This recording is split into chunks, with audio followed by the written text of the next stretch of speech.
for you to know, I don't know if I want to include this in the podcast, but Kangaroo Island is a real place. Is it really? It's off the coast of Southern Australia. Yeah. That's really cool. It has kangaroos on it. I would hope so, unless it was ironically named.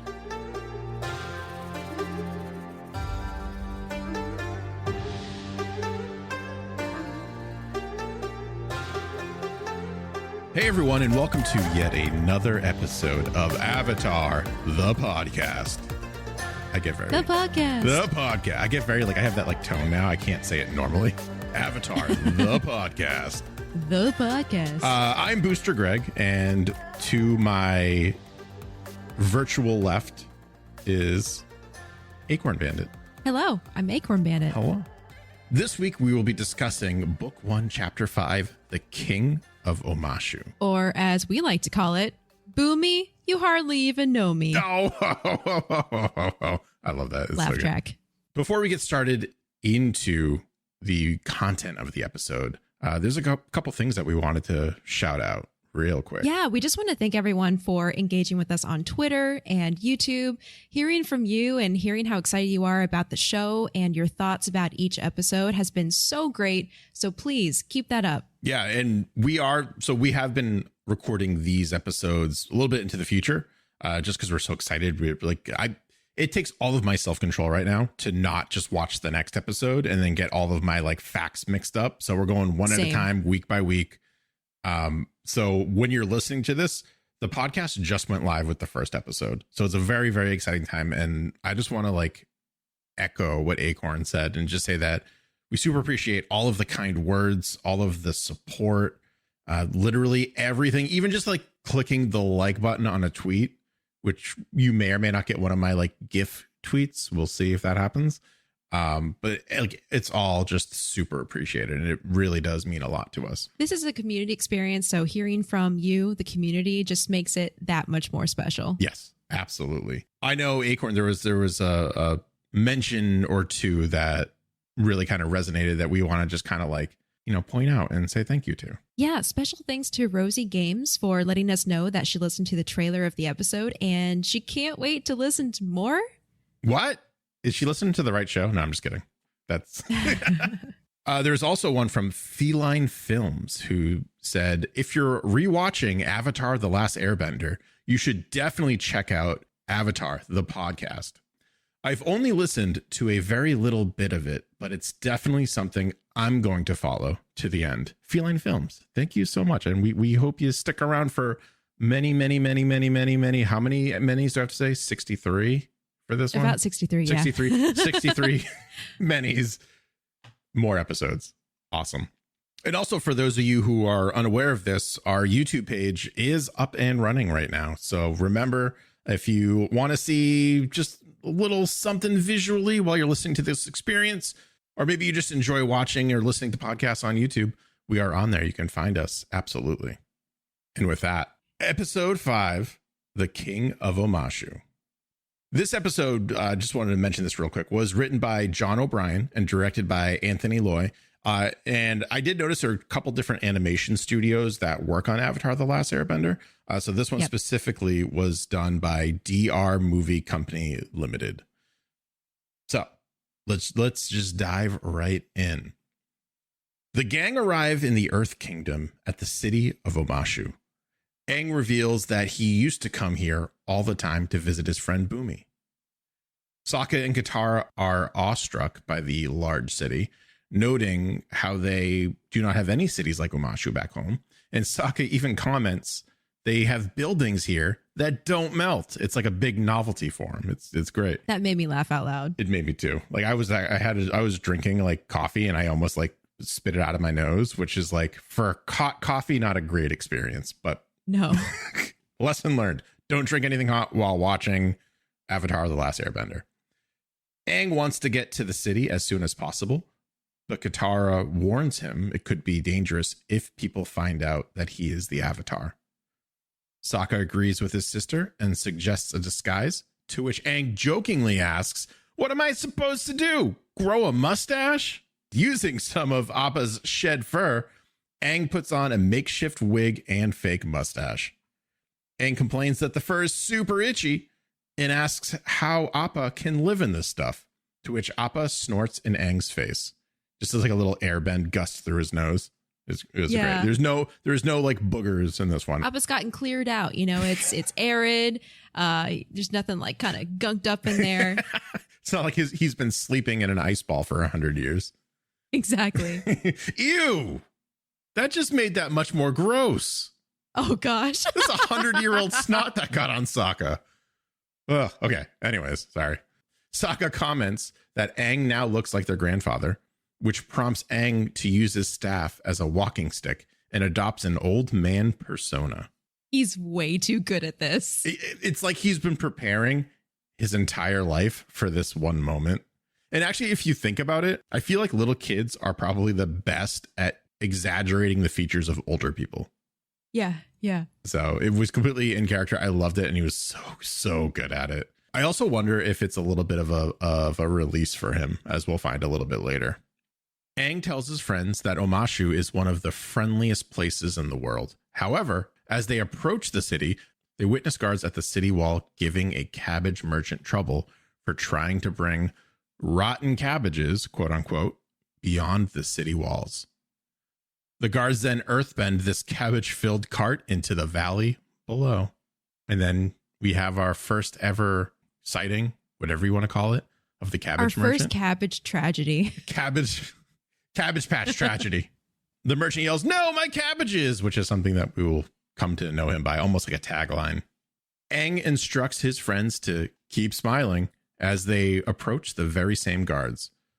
The guards stop the gang and demand that the group state their business. Old man Aang yells, "My business is my business, young man, and none of yours." And threatens to spank the guard over his knee. This is where I think it's the release, because he's not just an old man. He is the grumpiest of old men. Yeah. And I feel like he gets up in that soldier's face. Yeah, he was not like where you would think someone trying to hide. I think kind of more like Sokka and Katara were doing. We're like, all right, let's just be chill. Let's just go through. And Aang's like, no, I'm an angry old man. And he just goes for it. I absolutely loved it. Me too. The guard instructs Aang to settle down and asks for his name. Without missing a beat, Aang introduces himself as Bonzu Pippin Paddle Opsi Kopalopagus. No, I said that wrong. It's too long. Bonzu Pippin Paddle Op. I even like, just behind the scenes for everyone, I even like spaced it out, and it's so ridiculous. Pippin Paddle Opsi Kopalus the Third. There we go. Yay! Hey, I did it. And introduces Katara and Sokka as his grandchildren. Katara assumes the name for this time as June. Oh, here we go again. Pippin Paddleopsy-Kopalus. Which is normal. And she nailed it too. This was like 2 seconds later. And she's like, "Hi, I'm June." But not gonna work here anymore. That guy. And I would have blown this right out of the water, as you hear with my 5 million attempts. The guard takes a moment to think about the absurd older man standing in front of him. But then turns to June, so Katara, and instructs her to keep her grandfather out of trouble while they're in the city. Before they can enter the city of Omashu, the guard stops Sokka and yells at him for being disrespectful to his grandfather by not carrying Aang's bag. Jumping at the chance to give his friend a hard time, Bonzu yells, "Good idea!" and tosses the bag at Sokka's head. We have this nervous moment where we're thinking, "Oh gosh, they're going to get busted." But no. Show some respect, young man. And he puts his hand right on his shoulder. And they're like, "Oh no." Yep. It's so good. Before we go into the city, actually, I want to note, we came from the Southern Air Temple, and the city is built in a very similar way to the air temples, being carved out of the top of a mountain. Mm-hmm. I read somewhere that it's kind of reminiscent of the pyramids at Giza in our world. Ooh, yeah. Yeah. I don't know how intentional that was, but when you look up some pictures of the pyramids at Giza, it's very similar, like a clump of pyramids together, kind of sitting out in this expanse of desert. Omashu was also the second largest city in the Earth Kingdom and was one of the last great strongholds of the Earth Kingdom during the 100-Year War. Found this interesting. The city's prime trade resource is making weapons for the Earth Kingdom to use against the Fire Nation. Makes sense based on what we've seen with the mail system. Makes sense. Yeah. Also, what else would you make in a reinforced stronghold in the middle of a mountain range, right? Fair. Yeah. As they approach the wall, it is opened only by using earthbending. So essentially you have this like great reinforced kind of city and there's no doors. You don't really realize it until they literally make a door using earthbending out of the wall. It's just sheer cliffs. Yeah. Otherwise. Which is like, you're not really thinking about earthbending at this point. We've only really seen fire and water and air. Yeah, this is our first exposure to earthbending. And so far, while everyone's using their powers, it's really cool and flashy. There's no like real practicality behind it, right? So like if you think about an earthbender, why do they need a door if their entire house or entire city, whatever, is made out of earth? It's made out of stone, whatever. Yeah. It makes super sense. Yeah, the only other practical application we've seen so far of bending is the air sanctuary and how the door is opened by air bending into that like Nautilus shell looking thing. But like even that, it was more it's practical, yes, but it was, for me, I think I saw it as more like flashy and more like Raiders of the Lost Ark kind of like, this ancient door, and it has all these secrets behind it. Where this is just like, whatever, make a door, no problem. That's the day to day. Yeah, that's I think the minutia of it all. That was kind of caught me off guard for a minute. The gang enters the city, and right as the door starts to close, Momo's ears peek out of Aang's wig, which the guard notices, but can't quite react fast enough before the door is closed, and before the door disappears into the wall, I guess I'll say. Yeah. Before the door becomes the wall again. That's a good way to put it. Before the door becomes the wall. That should be like the name of like a rock album or something. Before the door becomes the wall. Becomes the wall. Aang shows them the Omashu delivery system, which consists of miles and miles of tubes and chutes that send packages throughout the city via a combination of earthbending and gravity. Sokka seems less than impressed based on the result of just them getting their mail on time, but Aang can only smile as he tells them that his friend Bumi found a better use for these chutes 100 years ago. So this is the part I love this part. And this is something I'm going to tell you what kind of happens. And I want to tell you something I noticed after my watch through. Ooh, can't wait. So 100 years ago, he and Bumi, so Aang and Bumi, would slide down the Omashu delivery system just for fun, just for kicks. We see this in a flashback that was set well before Aang was frozen. We also see Bumi kind of teaching Aang the lesson that something can be more than it actually appears to be. So the mail delivery system can actually be a lot of fun, and so it can be more than its initial design, so to speak. So he says, in his words, a mail delivery system can be, quote unquote, the biggest super slide. And Aang calls Bumi a mad genius as the two of them slide down the mail delivery system, laughing and snorting the entire time. There's also a music clip that plays. It's very like carnival-y that plays when we first meet Bumi in this flashback. Yeah, it's like almost chimey. Yes, exactly. Now, everyone's already watched the episode, so everyone already knows that we're going to meet a character who's the king of Omashu. The title of it is the King of Omashu. And when we see the king start to be goofy or start to be a quote unquote mad genius, because we know the king is Bumi. Yeah. It plays that same music before the reveal. That's true. It plays it multiple times. Like really accentuating the fact that either this guy thinks the same way as Aang's young friend or he is Aang's young friend. Yeah. So I think what they do when you first watch it, it's just like, oh, this is a silly song that they play when someone's being silly and over the top. Yeah. But as you go through, it only happens when the king is being silly and over the top. Yep. And it's not when you first meet him. It's only when, so like, I think when you first meet him and he played it, it would be like way to hit you in the face. Yeah. But it's like, as soon as he starts making his jokes and stuff like that, it really starts to play. And I didn't notice that until my last watch through. It's a very subtle foreshadowing that they did, but in hindsight, not subtle at all. So does that mean we should call the theme the Mad Genius theme? Yes, that's what we're doing. It. Mad Genius theme. I like it. Aang promises that they will continue on their quest and go to the North Pole after only one ride on the mail delivery system. Or, as I guess we're going to call it now, the world's biggest super slide. Doing so ends up being way more dangerous than previously expected, as the gang almost gets impaled by spears being delivered on the chute. Aang manages to derail them from the chute, and their bin scrapes across the rooftops of several homes, interrupts guard training, and knocking over other deliveries, probably causing some sort of blockage in the system, I would assume, based on the mayhem that they caused. Katara suggests that Aang use airbending to stop or at least slow down this wild ride, but Aang interprets the plea as a suggestion to go faster. Of course he did. Yeah. Yeah, she was like, all she said was, maybe use airbending. He was like, great. Yeah, that can make us go faster. And it was just like, man.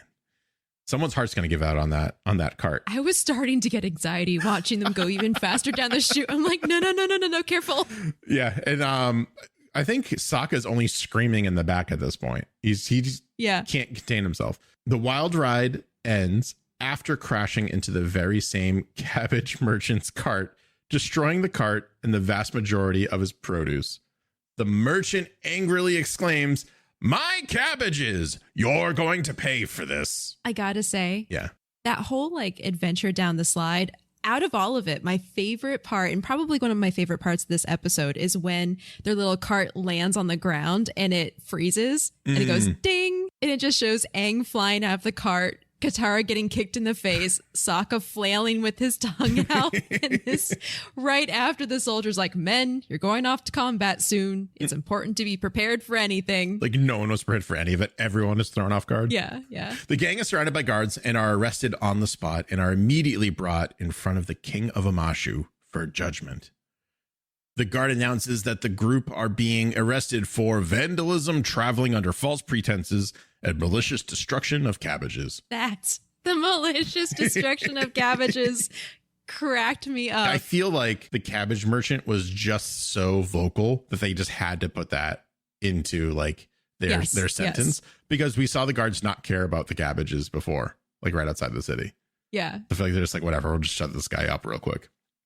The king, an aged old man, looks for a while at Aang and, instead of punishment, orders that they shall be thrown a feast to literally everyone's surprise. Yeah, I have something about this. Yes. I did some research. I went wiki diving, and when the guard says only the king can pass down judgment, it turns out that while the Earth Kingdom is ultimately ruled by an Earth monarch in the Earth Kingdom's capital, the king of Omashu is not influenced by that person's actions. So he is absolutely in control over the city, its affairs, the city's military, and the city's legal codes, which means he alone deals with criminals and decides what their punishment will be, which is why they brought the gang in front of him and they're like, "What are we to do, sir?" And he's like, "Throw them a feast." And everyone's like, "Oh, are you kidding me?" But they can't do anything because he's the final power. He's the boss. Yeah.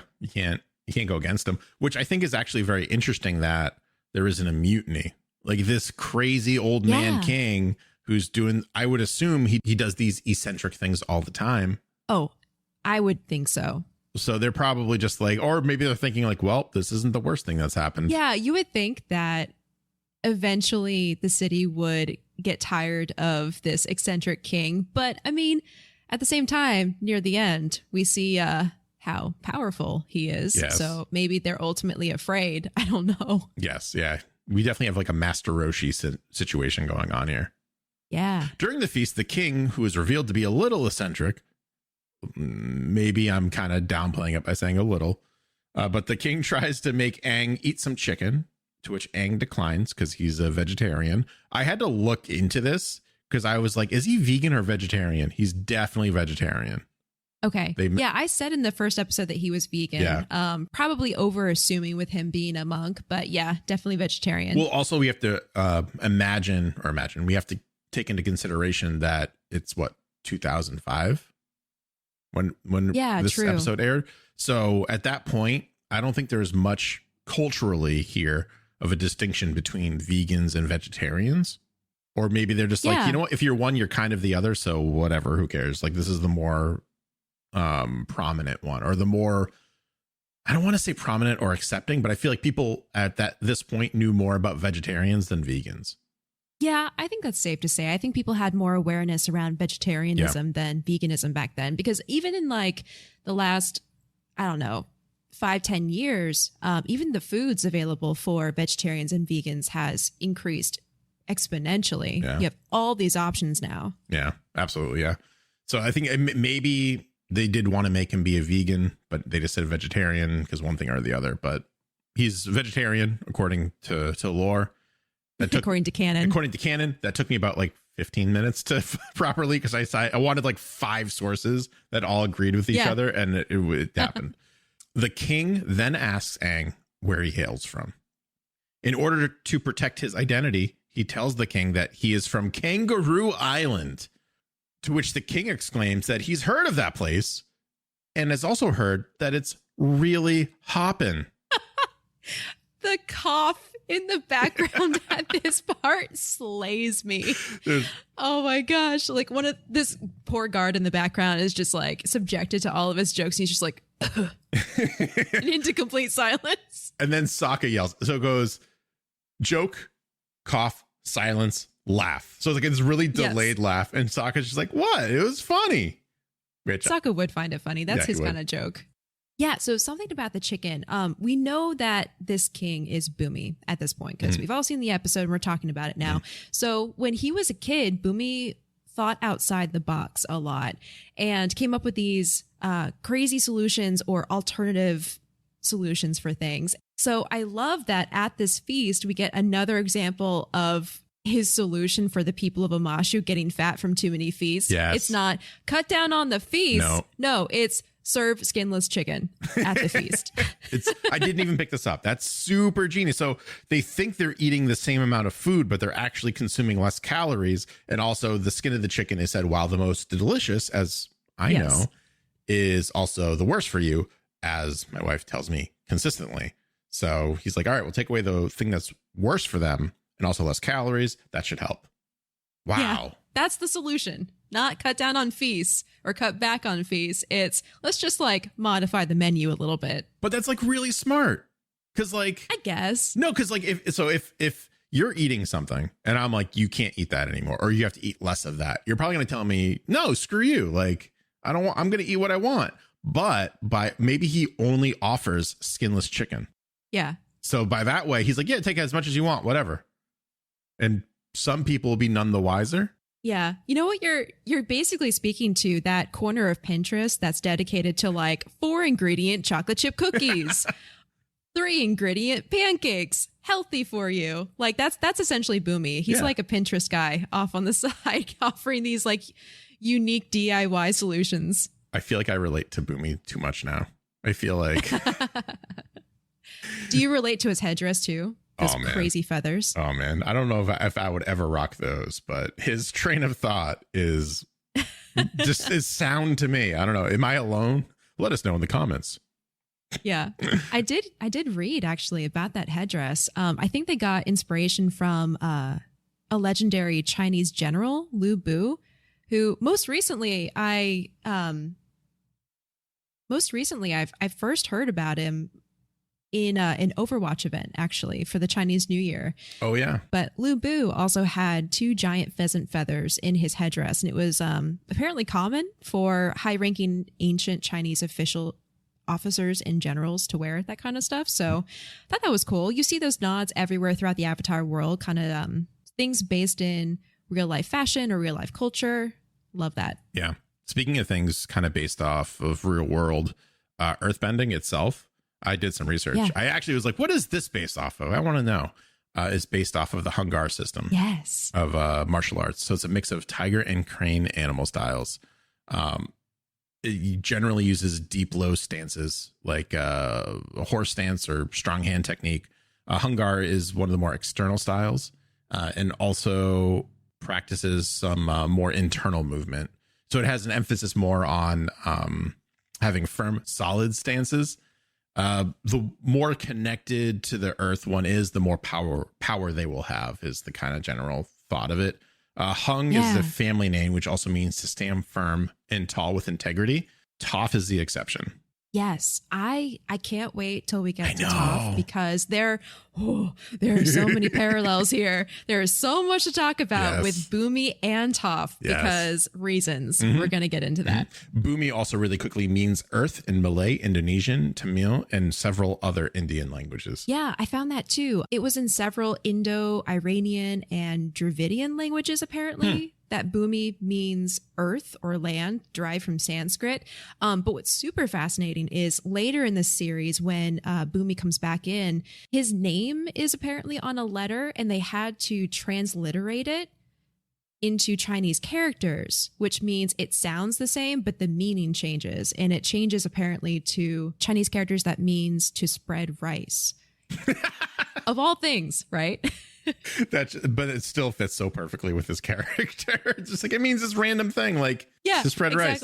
I love it. That was so gratifying. Greg had to lean away from his camera. He was laughing so hard. I couldn't. I didn't want to just barrel laugh, even though I have compressors on, into the microphone. But that was a hearty laugh. Okay, so moving on with the story, the king then acts like he's going to go to bed. He makes this whole big production. He's stretching. He goes, "Oh, well, I'm so tired. I'm so old. Got to hit that long and dusty trail and all that." And then quickly, like just as quick as you could blink, throws a chicken drumstick at Aang, which causes Aang to catch it using airbending out of reflex, which is very much like a small child to me. So when I was a kid anyways, I didn't like, this is a very specific weird thing about me, I didn't like having milk touch my hand because it made a weird smell afterwards. Really? So I would always hold a glass of milk out a little bit, I would drink it, but if it got in my hand, I was like, forget it. This is the most disgusting thing ever. So if I could avoid that by any means necessary, I would 100%. If someone threw milk in my face, I would, if I was an airbender, I would use airbending to stop it. Oh my gosh, I see what you're saying. So Aang didn't touch the chicken. He, a vegetarian who's anti-meat, caught it in with his airbending, so he wasn't actually touching it. That's so cool. Which is also super brilliant on Boomy's part, because he knows it's Aang. He asked a very guided series of questions up until this point, and if you watch it, he's being very strategic with what he's asking, where he's from, throwing the chicken in his face, kind of all this stuff. And he's like, all right, this is Aang. Because at this point, he doesn't know if it's Aang, a relative, maybe someone just kind of looks like his friend from 100 years ago. So he's, because it's been 100 years. Yeah. I mean, he's old. Yeah. Memories change. Yeah. So he's testing the waters, because it's unbelievable. Your childhood friend came back after 100 years and looks no different than the day you last saw him. So that's all very almost drunken master of him. It's almost like Uncle Iroh levels that we're getting to. Oh, incredibly. With this. Yes. Which is appropriate for, again, reasons. Yes. The fact that Aang is Aang in the Airbender and the Avatar does not surprise Boomy in the least, because of all the stuff we just talked about earlier, all the guided questions and all of that. Aang and the others try to leave, but are detained by the guards. Katara... I love this. Katara exclaimed, doing my Avatar thing, keeping the world safe. Everything checks out. No firebenders here, so good job, everybody. He looks under the table. See you next time. He literally pulls up the tablecloth from the table and goes, no airbenders, or no firebenders there. This is all good. All right. I'll see you guys on the next flip. And then he's just trying to be so casual. The guards stop him. Katara goes, you can't do this. You can't just detain us here. You have to let us leave. And this is my favorite part. Me too. The king makes yet another joke and says, yes, let us leave. And then eats a leaf of lettuce. I can't with him. Why is it so good? I don't remember this corny humor being so good, but I was laughing so much. It's the exact same reason why dad jokes, these are all dad jokes, why dad jokes are funny to us and not to us really old people, really old Boomy level in terms of age. Thanks, Greg. Thanks. Yeah, you're welcome. I'm just really rubbing it in. Versus it's a teenager or a small child who's just you're not cool, man. This is not funny. It's just different humor. And that kind of so when we first watched this, I think I said this in maybe the trailer episode, I related more to Sokka than anyone else. Yeah. And maybe a little bit of Zuko towards the end. But rewatching it, I'm definitely more in the boomy Iroh kind of like headspace, I feel like. So their jokes, their comedic stylings, what they're saying really more resonates now with me that I'm older and potentially wiser. I don't know. And you know what? I'm going to take a second to like sidebar here about that and how nice it is to have a range in age in characters and how it's not, pigeonholed into just a kid show with just kids. Right. And then the parents are like around. Yeah. No, we get like fully fleshed out, robust, interesting characters at an older age, which again, just makes this that much more enjoyable because you can come back to the show after years and still get value from it. Mm-hmm. Yeah. I found a lot of shows that have stood the test of time have a good balance between not just like being about the kids, or in terms of kid shows anyways, not just being about the kids, but also being about the parents a little bit. The Fairly Odd Parents being kind of with that as well, because while it focuses on Timmy Turner, it also focuses on his Fairly Odd Parents and his parents itself. And there's a reason why I made that point is because the guard, this is actually, I was watching this and I'm like, that guard sounds super familiar. I thought it was Chris Parnell. It's not. The guard is Darren Norris, who he just got to this little like church. Like, he's the guard that is annoyed at the king, essentially. He voiced Cosmo and the dad from Fairly Odd Parents. He also, if you watch Veronica Mars, played the lawyer. What the heck is his name? It was like Cliff. No way. Yeah. Cliff McCormick from Veronica Mars. Oh my gosh. So yeah, I thought it was Chris Parnell because I was like, oh, it's Dr. Specimen. But no, it's Cliff. So that was great. That's so good. When I saw that, I was like, yes, like that's a little like, I love those little like, whose voice is that? I know that from somewhere. And I did. I wasn't crazy about this. The king then declares, so back on track. We got the lettuce leaf joke out of the way. The king then declares that the Avatar shall face 3 deadly challenges the next day to win the freedom of himself and his friends. He then locks them in the recently refurbished chamber, which used to be called the Bad Chamber. I love this bit. They have this little like little comedy bit and the stylings of like who's on first kind of deal, where it's like, wait, which one is this? Is this the good one or the bad one? No, it's the recently refurbished one. We used to call it the bad one. So which one are we talking about exactly? Put them in the chamber that was formerly known as the Bad Chamber, that is now currently known as the refurbished chamber. We should probably number these in the future. Yes, I was dying at that part. In the newly refurbished chamber, formerly known as the Bad Chamber, the gang remark how nice their jail cell is. And Aang begins to wonder about the deadly challenges that await him the next morning.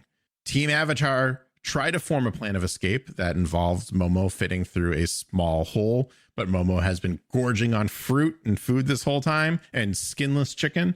So he's just got a little tummy on him, so he can't fit. Momo's living the life. He was so happy. Poor Momo, he has to leave. Katara suggests that Aang rest up, as he will need all of his energy for the challenges that await him.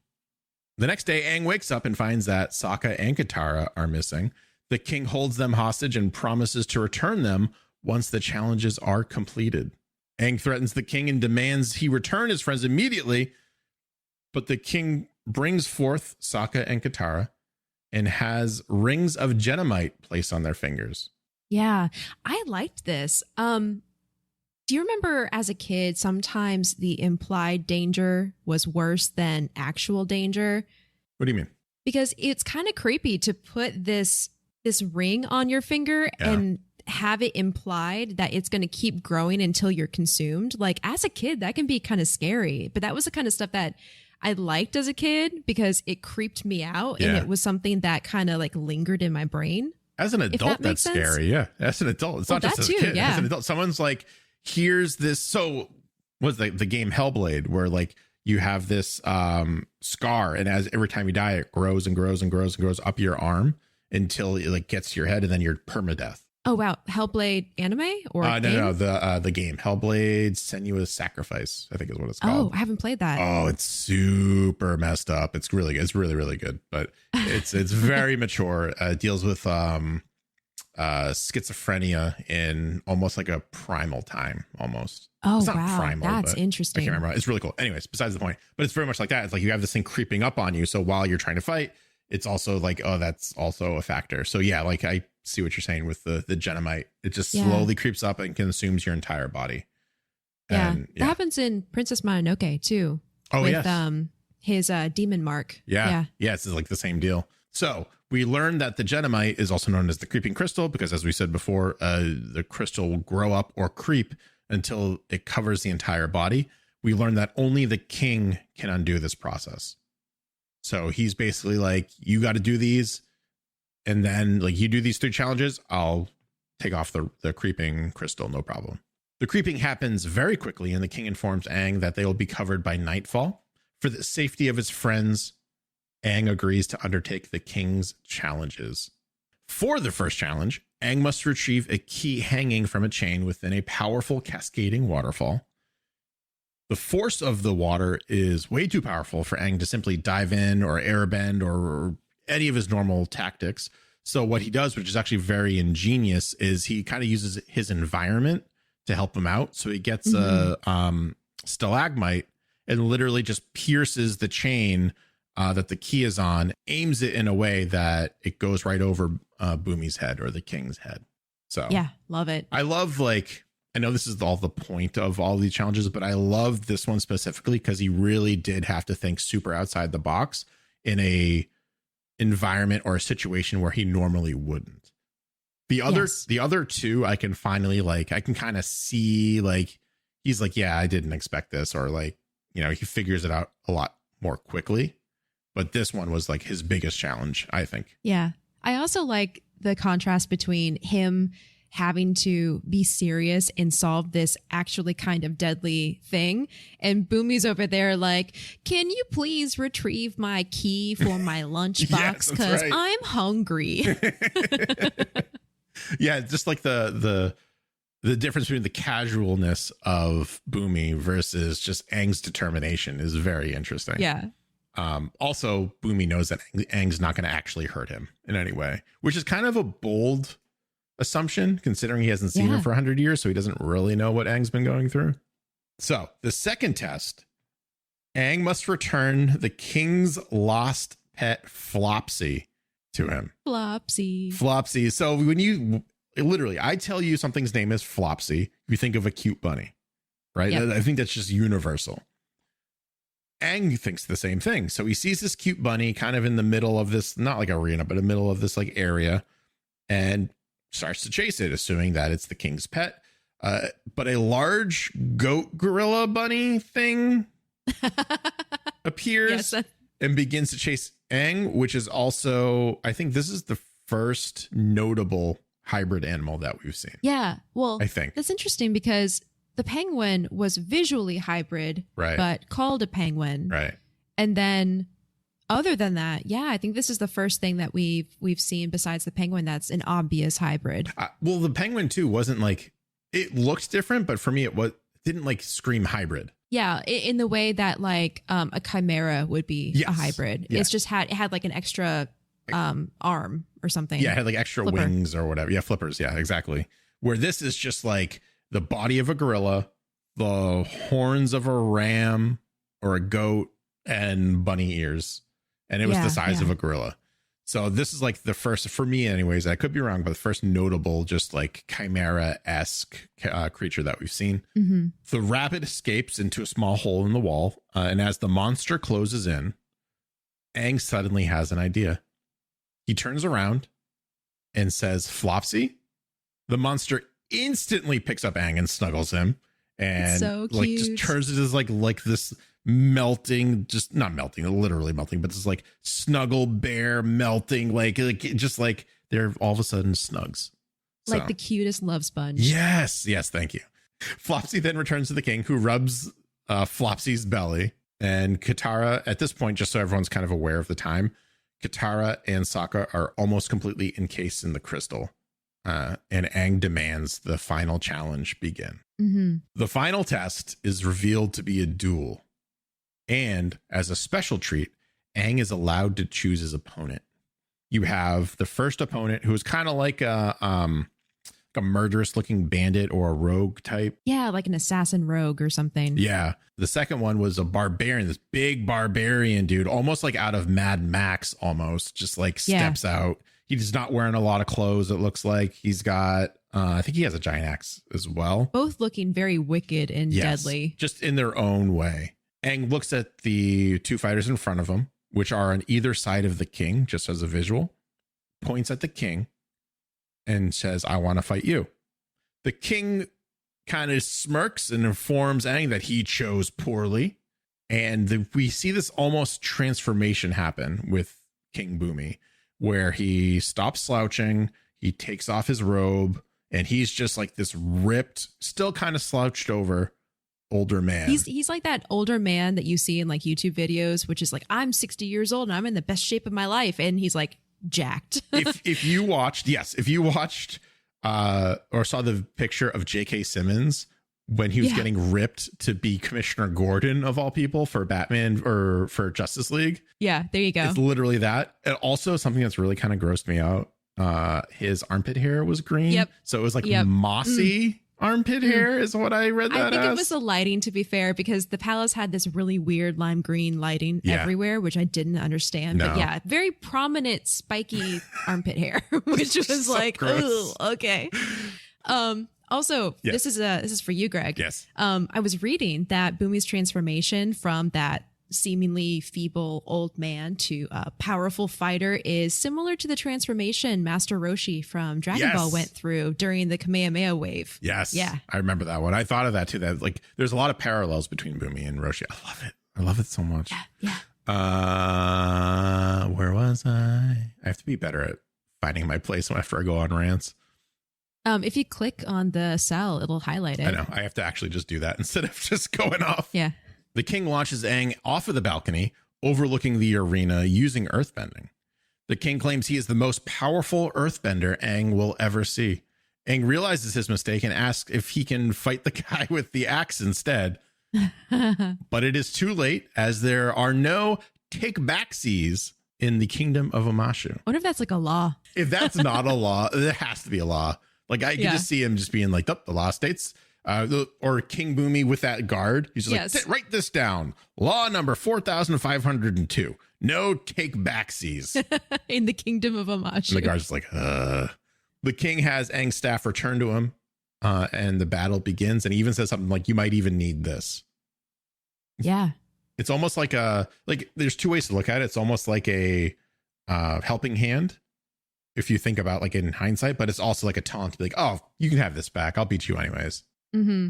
The king immediately launches several boulders at Aang, which the avatar dodges, but the king taunts him for such a predictable airbender tactic. I kind of felt like that was a bit of a foreshadowing, because airbenders are monks who are pacifists who use the style of bending to evade and to flow around their opponent.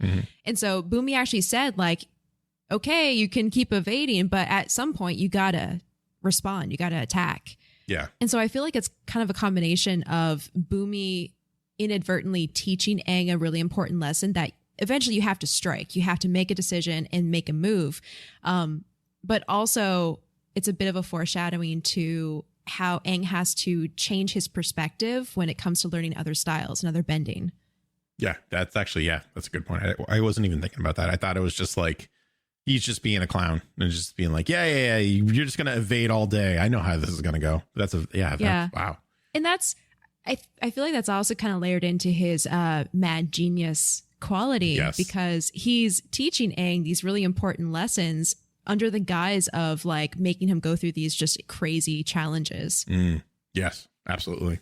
He even has that one line. I take snippets of lines that I love. So he has like the other bad joke where it's just like, did someone leave the windows open? It feels a little drafty in here. Are you hoping I'll catch a cold? Just so bad. Yeah, that part in particular was interesting because it was like an impressive gust of airbending and a really impressive like rock wall of earthbending. Yes. Like if it had hit Bumi, he would have been hurt, like knocked back into the wall or something. But both of them portray these really strong bending moves, and then he makes this like corny kitty joke. It's like it's almost unsettling, I guess. I think it's honestly a defense mechanism for him as well. Is if I were to really like look into it, he uses humor as a way to throw his opponents off, but I think it's also a comfort to him because I'm assuming it also makes him think back to like when he was a kid. So eventually, Aang begins to counter the king with tremendous effort. The king tears a chunk of earth out of the ground, and part of the Colosseum too is like that balcony they were on, and holds it over his head. Aang then begins to run in circles, airbending a tornado, which is super genius, although I've seen it 1,100,000 bajillion times on The Flash, but still super smart for Aang to figure out. It was 2005. Avatar did it first. No, they didn't. The Flash been doing that for a very, very, very, very, very, very, very, very, very, very long time. But in animated form or comics? Animated, which is in Justice League, he did that.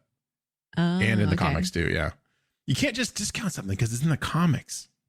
I'm a very big stickler for that. Anyways, the king throws the massive mound, but the tornado redirects it back at him.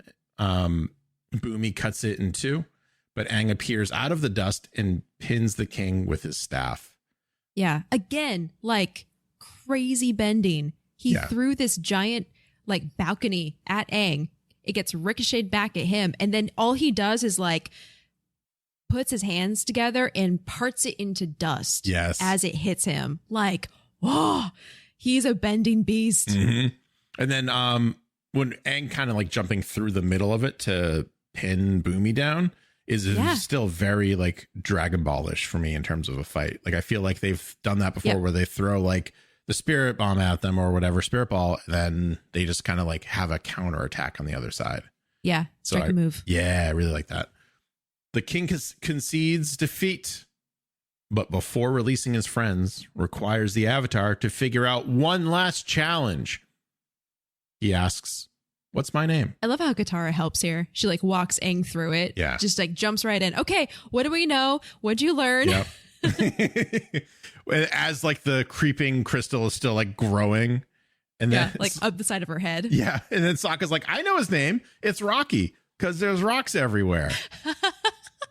And that may be my favorite part in the whole thing. Yeah. He's an earthbender, right? Rocky, because of all the rocks. And Katara is like, we're going to keep trying, but that is a good backup. Just like Mae Whitman's delivery of that line too was so perfect. I loved, oh man, that every time I rewatch this, that cracked me up with the same level of enthusiasm. It makes me laugh every time because it's almost like a best friend or mom moment. Like, good job. We're going to come back to that. Yeah. I'm not saying it's a bad idea. Yeah. But we're going to move on. Aang realizes who the king is after kind of like thinking about the points of all the challenges. And the point is things are not as they seem. You have to think about things differently. So keeping that in mind, he calls out his old childhood friend's name, Boomy, the mad genius. The two embrace and Boomy declares Aang has not changed a bit, literally, because he's also still 12 years old. And that's probably the last time that Boomy saw him. Yeah, that got me. Yeah. That hug. Yeah. How heartwarming for two old friends to embrace, even though one of them is like a grandfather and the other still looks like a kid. How weird must that be? It must be so weird. Like, well, I don't know. I guess for Boomy, it would almost be like Aang, his childhood friend, was frozen, so to speak, in time. Because, I mean, it's not like Aang has been living and experiencing this whole time. He literally did freeze in place. So it's not even like they're on the same level of experience. Boomy has lived 100 years and Aang has not. So I think it'd be maybe weirder for Boomy. I think it would be weirder for Aang. So like for me, just like when I'm talking to my friends and we're being clowns or like palling around or whatever, like we're all on various degrees, but more or less the same experience, the same level of wisdom, let's call it, so to speak. So now Aang, who's the same age technically as Boomy, and they used to be like almost equals. Like I would assume that Boomy was probably pretty close to an equal in earthbending as Aang was to airbending. Maybe a little bit below because he wasn't like, made a master so early in life, but he's become one since then. So now with the wisdom that Boomy can impart, Aang doesn't think this way because he's Aang and he's a much better person than I am, but I might just be like, we're the same age, dude. Like, what are you talking about? See, I think it would be weirder for Boomy because Boomy has lived a lifetime and he's almost like seeing a walking memory in front of him. So it might be weirder for him to look at Aang, who looks exactly the same, and almost like remember a quote unquote better time when you were a young man kind of thing, to take a little bit from Inception. But yeah, so, oh, by the way, the king does kind of release Sokka and Katara from the creeping crystal at this part. I thought that was interesting. I don't know if that's a Boomy thing, being able to bend Genomite. I think it was a bluff. I think it was a bluff. I think because he told him, he's like, I'm the only one who can undo this. Yeah. And but like, I wonder if other earthbenders can bend Genomite. I don't know. Because it's a crystal. It's not rock or earth. Yeah. It's like a byproduct almost. Maybe. I don't think we see that again, do we? I don't, not that I can remember, but I think we'll just have to like keep an eye out if it happens again. Yeah. Let's bookmark that. Because it's not even really a crystal though. It's candy. Because when he breaks it off, he says, oh, this is just rock candy. And then eats it. Huh. He calls it the creeping crystal. Yeah. And then tells him that he's the only one that, like undo it or take it off. Because he knows that it's Aang at this point, and he knows that Aang cannot earthbend yet. Yeah. So there's no way for him to verify one way or the other. So I think it's a Boomy misdirect. That's how I read it as. But I could be wrong. I don't know. Yeah. Because of some things that happen in this show, I'm like, is that a special ability or? Because they exist in many different forms. It might be. It might be. Yeah. So the Genomite is rock candy. And Boomy just eats it like right off the ground. He's like, oh, it's just delicious. Yeah, I mean, 5-second rule. It's not the gross thing he's done or has on him. Still thinking about that green armpit hair. Unsettling. Sokka and Katara question Boomy on why the challenges were necessary when Boomy could have just revealed that, who he was, his identity to Aang. Boomy retorts that it's pretty fun messing with people. But then he takes a more serious tone and explains that as the Avatar, Aang has a difficult task ahead of him, and he has to restore balance to the world by defeating Fire Lord Ozai. He states Aang still has a lot to learn, and Boomy hopes that when he does, he will think like a mad genius. So this whole thing was a test to make sure that Aang could think outside the box, because he knows he's going to need that to defeat the Fire Lord. Yeah, which is why, while other masters in the show will take a more involved role in Aang's life, teaching him bending, I think this was so necessary because this was almost like mental training from Boomy to Aang. Yeah, which Aang wouldn't seek out, wouldn't even think to seek something like that out by himself. Right. Because he's like, the whole point of the show right now for us is he has to go learn all of the different bending styles so he can end this 100-year war and, be the best Avatar that he could possibly be. Yeah. You're the Avatar. Yep. You got to restore balance in the whole world, defeat the Fire Lord, and you got to learn and master 4 elements. No biggie. Yeah, that's it. So like, this is just a nice little way. Again, Boomy thinking outside the box to teach Aang kind of what he's learned and what he knows as a king of the city of Omashu. Yeah. And doing it again in a very out of the box way, which is amazing. Aang thanks Boomy and offers his old friend a challenge of his own. And I love this. This like warmed my heart so much. The two of them go sliding down the Omashu delivery system. Or what did I call it before? The world's biggest super slide. Yeah. Almost the exact same way that they did a century prior, which ends the only way it could, crashing into the cabbage merchant's cart, just like Team Avatar did before. By the way, for the third time. By the way, a quick aside, the voice actor for the cabbage merchant remains consistent into Korra. No way. His name is James C. That's amazing. Or Sai, S-I-E. Also, listeners, spoiler, that is not the last time we're going to see the cabbage merchant. Nope. It's great. These are the small things that I love in a well-crafted show. Yes. Where nothing is wasted. So they have this like throwaway gag character that ends up being a larger part of the story later on. Yeah. It's like you said in episode 1, the intentional bonks. Yes. Everything has a purpose. Yes. I love it when that happens. I hate it when the opposite happens, like in Lost, but we won't go into that. But Yeah. Still, like everything builds, it has a purpose. You feel like you're paying attention and you get a payoff. Do have a note about this episode. We have a couple firsts here. Mm-hmm. It's the first episode where Zuko and Iroh do not appear. Oh, I didn't even think about that. Yeah. Our favorite Fire Lord Prince and his wise uncle do not make an appearance in this episode. It's the first time we hear the Fire Lord's name mentioned, Ozai. Ooh. So officially he has been named. He wasn't named before with Zhao? No, I think he's just referred to as the Fire Lord. Oh, interesting. Yeah. And then it's the first time that the Cabbage Merchant makes an appearance. Another great character. All right. So our next segment is going to be very obvious. As everyone knows, we like to kind of think of what the moral of the episode is. Usually they're not so heavy-handed, I feel like, at least thus far. So Acorn, what did you think the moral of the episode was? I think it's pretty obvious, Greg. I think Boomy really hammered it in there. Yeah. Think outside the box. Oh, really? I thought it was just, if you can make a pun in your life, please do so. Dad jokes are the epitome of humor. Mm-hmm, Yeah. Mm-hmm, mm-hmm. It's just, you have a 112-year-old king, very wise, very powerful. He's making dad jokes. Obviously, they're the superior of all jokes. Yes. Obviously, if things just get better over time, then a 100-plus-year-old character cracking dad jokes, I mean, he should know. He should know. He's done them all, and he sticks with this. You got to stick with what works. Who's the MVP for you of the episode? I got to say Boomy. Yeah. I feel like, to your point last time, the episode kind of sets him up as being the MVP because he taught Aang without any bending lessons.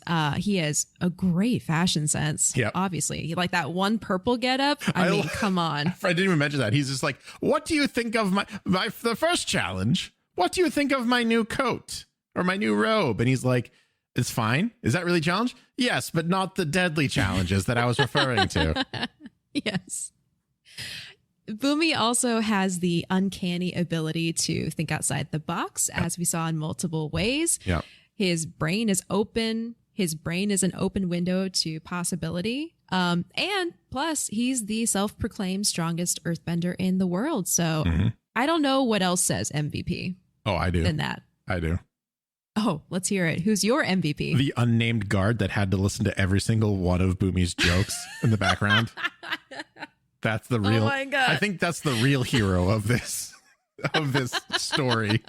The guy who sits back there and has to deal with this, his job, and it's like a kingdom. So I don't know if he can quit it or not. He just has to deal with it. Yeah. Oh my God. Bless him.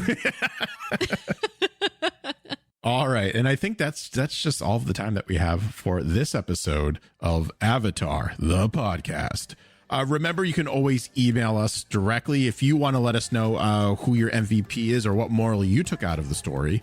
You can do so at avatarthepodcast@gmail.com. You can also tweet at us at podcastavatar. You can also find us on YouTube and by searching for Avatar the Podcast. And as always, we both really appreciate you taking the time to join in on our discussion. Remember to tune in next week when we answer these important questions. Can a lemur earthbend? And anyone can earthbend with these 5 simple household items. All of this and more next time on Avatar the Podcast.